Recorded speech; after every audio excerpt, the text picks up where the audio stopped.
আজকে আমার surgery implant করা হয়েছে 3000 গ্রাফট অ্যান্ড আমি বিগ এফইউতে ট্রান্সপ্লান্ট করেছি। সো আমি ওটি কমপ্লিট করে বের হলাম। সো বেসিক্যালি আমার এক্সপিরিয়েন্সটা খুব ভালো ছিল। আমি ওরকম কোনো ব্যথা পাইনি and doctor were very friendly. So ওটিতে ঢোকার আগে আমি অনেক নার্ভাস ছিলাম।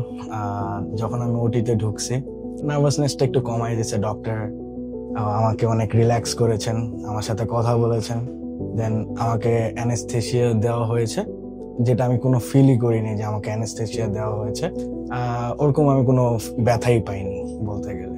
ইট was a good experience in OT. Hair free and hair grow, ওদের টিম ইজ ভেরি ফ্রেন্ডলি। ওরা আমাদেরকে আমাকে স্পেশালি অনেক সাপোর্ট করেছেন। অ্যান্ড ওটির এনভায়রনমেন্ট, ওটির বাইরের এনভায়রনমেন্ট সবকিছুতে অনেক ভালোভাবে সাপোর্ট করেছেন। It was good experience, to be honest.